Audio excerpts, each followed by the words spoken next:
Testing 1 2. Can you guys hear me? Good evening, City Hope Church. It's good to see everyone in the house of the Lord this evening. My name is Kimberly, for those of you who don't know me, and I serve here on the band. And I just want to tell you guys a story before I start. Does anyone remember that Chicken Licken advert? It aired like years ago. I think it may have been like 13 years ago. But like Chicken Licken adverts are always so iconic. So I'm sure someone in this room remembers this one, right? But in the advert, there's this like little orange monkey. James did actually correct me, it's an orangutan. So I might hop between the two, little orange monkey, orangutan, you got me, right? So this little orangutan just appears on this guy's shoulder. And at first, it's not really causing any trouble. It's kind of cute. It's not doing anything until it starts growing. And as it grows, it's becoming more annoying. It's irritating him. It's just doing the most. And he's trying to do his work. He can't do his work properly. This thing is going crazy. He's looking at his colleagues. They're kind of looking at him. That awkward little smile. Like I can see what's happening. It's just a mess. He decides to grab his keys. He jumps on his scooter. But by the time he gets on his scooter, this thing has grown like 3 times already. And he's trying to ride his scooter. This thing is like blocking his face. Yeah, there it is. You see how old this advert is, guys. When I tried to take a screenshot, the highest it would go, the quality was like 240p. So you know how old this advert is, but it's a classic. But he hops on his scooter, he's driving. There's havoc on the roads now because he can't see properly. It's just disturbing him. It's annoying him, right? Until he gets to Chicken Licken and he orders these wings. But by the time he walks in Chicken Licken, this thing is like already bigger than him. He's slouching. It looks like it sucked the life out of his face, right? And then he eats these wings, and then this orangutan then seems to disappear. And now he walks straight, there's life in his face again. And this aim of the advert is just to show that when the craving comes, in this case it was the chicken wings, it needs to be satisfied, otherwise it'll grow bigger and bigger. And the plot twist is at the end of the advert, the little orangutan comes back, right? Even though he satisfied the craving, it just goes to show that, hey, it was temporary, it'll always come back. And it just had me thinking that us as humans have a similar problem, right? Instead of this orangutan and this monkey, it's burdens, it's weight, stress, disappointments, hurts, fear, anxiety, the list could go on. That always seems to be hanging out on our back. And just like the monkey came back, our problems always seem to come back. You're dealing with one thing at one moment, and then something else pops up, right? And then you think you're fine, okay, I'm okay, and then maybe you're dealing with a certain situation, you think you've gotten over it, and then something triggers you and you realize, hey, maybe I actually haven't healed from that particular situation, right? And just like the monkey and the orangutan can cause chaos, which ultimately can disrupt our lives, and it sort of like makes us lose focus, and that's what problems also do in our lives. However, we don't rely on Chicken Licken, right? To satisfy those problems, we have to call on to God. And that's why I'd like for us to reflect on Psalm 61 this evening, which speaks of us going to the rock that is higher than us to satisfy us, right? To give us rest when we feel overwhelmed and we feel burdened. In life, we all face challenges, no matter how big or small they are. I'm sure we've experienced it. The more that you hold on to something, it becomes heavier and heavier and heavier. And for those of you who came to service last week, at the 10, I know it was Collins. At the 8, I don't know who it was. But at the 5, Dan had to hold a water bottle for Mads Dazel during her preach. And at first, it was like, he was okay, he was chilling. And then after a while, it became like it just overwhelmed him, right? He needed rest. And it became to just like weigh him down. And even the smallest of water bottles, just became to like overwhelm him. He needed rest. And in the Bible, it says that he frees the burdens from our shoulders. And fortunately for us, we serve a God who sets the captives free. He frees hearts, he breaks chains, and he can set us free from our very own shackles. But we need to be vulnerable with him first. we need to lay those burdens down because only He can satisfy us with His joy. So I'd like for us to read Psalm 61 together. And it says, "Hear my cry, O God. Listen to my prayer. From the ends of the earth I call to you. I call as my heart grows faint. Lead me to the rock that is higher than I. For you have been my refuge, a strong tower against the foe.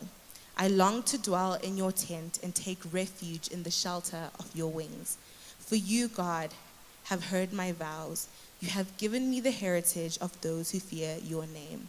And I'm sure there are many moments where we've begged the Lord to just hear our cries, to just take away the pain that we're feeling in that moment.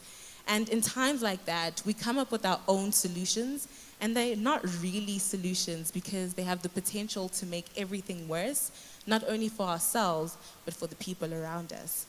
And some years back, I had just entered university back in 2018, and I started with my journey with my best friend of 10 years at the time and ended it without her.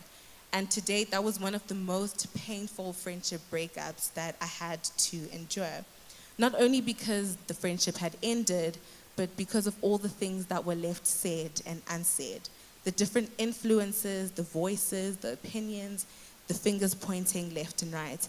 And during that moment, I indeed felt quite overwhelmed. I needed a place of refuge and strength. How could I now readjust my life to not include this person who played such an important role in it? And how was I going to learn to trust again if I felt like the person I trusted so much had let me down? And if I could let her down, then what type of a person was I? So to give you a picture of how badly our friendship ended, my last interaction with her was right outside of my estate. I remember like there were cars passing, there were people passing, the security was watching, and she was just shouting, she was screaming, she was swearing. It was crazy. And I don't even remember how long we were like outside, but I just remember walking away as she just continued screaming and shouting and swearing. And you know, in those action movies when there's like a big explosion at the back, and then the main character's like walking away, and the back is like blurred, but you can see like something is happening, chaos is happening. And that was me in that moment, you know. I was just reflecting on what just happened. Like, was that me? Like, did that actually happen? I couldn't believe it. And the more I thought about it, I became angry because I was like, how could someone come and humiliate me outside of my own home? It was so embarrassing, you know, just walking back into the estate where all the security was waiting. Ultimately, they had a front row screening to one of my heartbreaks, essentially. And not only that, I just started thinking of all the cars that passed, all the people that passed, yet all I could really do in that moment was walk away. I had nothing else left to say. I was finished. And all I could do and think and pray in that moment, and for all the moments after that, was hear my cry, O Lord. Listen to my prayer as my heart grows faint. Lead me to the rock that is higher than I. And looking back at it now, it's actually not what I wanted, but it's actually what I needed. A rock that was higher than I, because all of my efforts had failed. What else was I going to do? Being overwhelmed can be described as a feeling of being buried or drowned beneath a huge mass of something, especially water. But in this instance, it was my emotions. Everything I had set for that day, I couldn't do it. I pretended like I was okay. No one really saw me break down and begged the Lord to just fix it. At times, I was even like, Lord, revenge. And at other times, I just begged him to do anything that he could do to just fix the situation. But there was something that happened during that time. So my uncle used to drop me off at school in the mornings because he used to work close to where I was at school at Wits. And I remember without fail, every single morning, he had a Christian playlist that he would play. And I remember a number of songs that he played that I can attest to being ways in which God restored hope and started working in my life. And the song that made the biggest impact was called Made Away by Travis Green. And I'd like for us to read it together. It starts off like this. Standing here not knowing how we'll get through this test, but holding on to faith you know best. Nothing can catch you by surprise because you've got this figured out and you're watching us now. But when it looks as if we can't win, you wrap us in your arms and step in. And everything we need you'll supply. And you've got this in control, and now we know that you made a way when our backs were against the wall and it looked as if it was over. You made a way, and we're standing here only because you made a way. And in that moment, it just spoke to the very situation I was in. I didn't know how I was going to get through the test, but all I could really do was hold on to faith. I had proved to myself time and time and time that trusting myself wasn't going to get me anywhere. And to be honest, it's probably one of the reasons that got me into this mess in the first place. And there's a part of the song which speaks about the Lord wrapping us in his arms and him stepping in when we've lost all hope. And I think it coincides with the scripture that is written in Psalm 61, which speaks of us taking refuge and shelter under his wings. And in that very moment, the Lord knew what I needed. He led me to the rock, which was him. The one who knew what I needed before I could even say it. A place where I could find protection, peace, and stability. And even when I didn't understand why or how, he just did it. And there's a portion in the song where it speaks of, I don't know the hows and the whys, but regardless, I'm grateful. I just sat at the back of the car just listening to the song and the other songs that played. I was just stopping tears from wanting to come out of my eyes. I was silent, but he heard the cry of my heart. And during the City Women Conference, I remember Lorelei speaking about how God understands us and he meets us at our points of need. She said that when we have wounds, he won't expect a whole lot from us, but in response, we need to surrender to him. And in as much as it seems like after this experience happened, it was over and it was done with, but it really wasn't. Lorelei also mentioned that healing is a process. And although the pain of this particular event didn't end right there and then, in that particular moment, and yes, I felt like there were times where it wasn't getting any better. It felt like it was getting worse. But as I sat at the back of the car, I just knew that God had already started working in my life. It was confirmation for me that I wasn't waiting on a bus that wasn't coming, but I was already in it. And I knew that God was in charge. He was the pilot and I was sitting in the plane and I knew that I was riding with the best. There was only one way from here and that was up. Turbulence and all, but I knew I was going to get to my destination.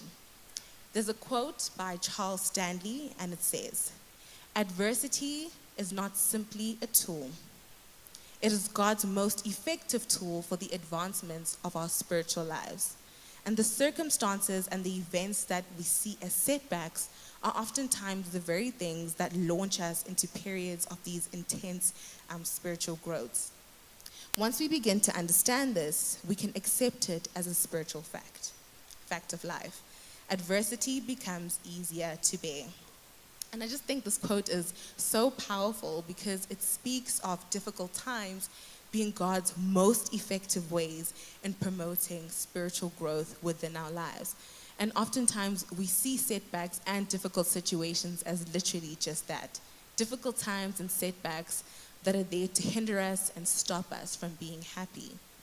But ultimately, they're there to catapult us into the next stage of our spiritual lives. And the more that we can ponder on this, the more that we get to understand that in order for us to see the rainbow, we need to experience the rain. And in order for us to see the flowers blooming and the sunshine, we also need to see the rain. I know it may sound quite cliche, but ultimately, for us to understand joy, we also need to understand pain. And for you and I to understand that there's a way up, we also need to understand there was once a point when we were down. And of course, when we speak of it, it sounds like it's easy, but in actuality, it's not. It's one of the most difficult things to grasp. It's also been a learning process for me, which I feel like I'm very far from, but every day I believe I'm taking steps into truly seeing and understanding that there indeed is light at the end of the tunnel. And what I have come to also realize more and more is that surrender is so important. Allowing ourselves to be directed by God and not the issue. How many times have we allowed our burdens to control our lives, knowingly or unknowingly? And I'm preaching to myself right now, because issues will come, but let us not lose focus, especially on God. Every day is a new opportunity for me to lay my burdens down. And I just want to read this because I think it's so important. But I wrote, it is important that within our relationship with God, He's the one who occupies our hearts. When He's the one we look to, only then can we truly experience His peace that transcends all understanding. And in verse 4 of the psalm, it speaks of longing to dwell in His tent forever and take refuge under His wings. And the more we prioritize God being our main focus, the less we'll have other things worrying us so much at the back. Just like that little orangutan in the advert seemed to disappear, a new craving came, and it also came back. But when we dwell within the presence of the Most High, the craving may come, but instead of something constantly putting us into stress, i.e. the orange orangutan, but instead it's our problems and our stresses, we will be under the protection of God. And my cry for each new day had to remain, Lord, please keep leading me to the rock. I felt a once hardened heart turn into a heart of love, compassion, and forgiveness over the past 5 years. And if I were to describe it, I found myself at a point where it's like I was in the deep end and I didn't know how to swim. And at the beginning, my approach was an expectation for the Lord to throw some sort of flotation device to help keep me afloat. However, as the years have gone by, my approach has changed, and I understand that I may be in the water at any given time, whether it's in the shallow end or the deep end. But my first point of reference shouldn't be whether or not the Lord can provide me with an apparatus to help me float, but simply knowing that my lifeguard walks on water. And I just want to invite the band up on stage. It may genuinely feel like the weight of your burdens on your shoulders is unbearable and you can't keep going. And unlike the man from the Chicken Licken advert, we don't have to go very far to find rest. If we search for Him, we will find Him, and He will give us rest. And if you feel like you've been hurt by people, by situations, and even by yourself, because we do that sometimes, the good news is that you can't save yourself. We really do not have the capacity to do that, and I think that's amazing news on its own, right? Because we need a rock that is higher than us. We need a firm foundation to stand on. You know, we find ourselves in positions where tears are the only things that we can offer to God. But just know that those are the tears that the Lord is going to use to water something within you. He's the rock that is higher than you, the rock that is higher than I. He is above absolutely everything. We are limited, but our God isn't. And for that reason, we can rely on Him completely. And the beauty of it all is that it doesn't end when we say it ends. It doesn't end when someone else says it ends, but it only ends when God says it does. So I'd like to end off by ministering to you with the song that spoke to me, the one that we read together just now, that helped confirm that God was still working in my life and He had taken the wheel and He invited me to take refuge under His wing, to remind me that He is the rock and that He is higher than everything. So I'm just going to sing the song. It's called Made Away by Travis Green.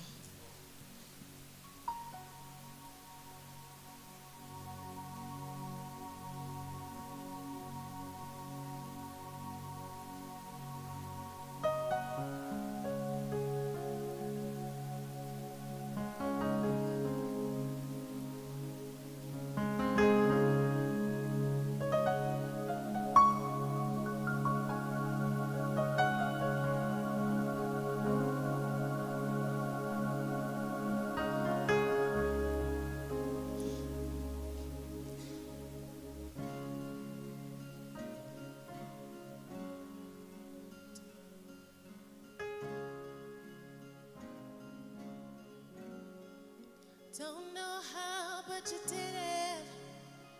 You made a way.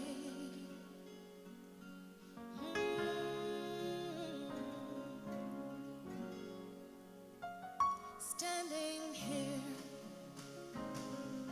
not knowing how we'll get through this test, but holding on to faith you know best. Nothing can catch you by surprise. You've got this figured out. You're watching us now.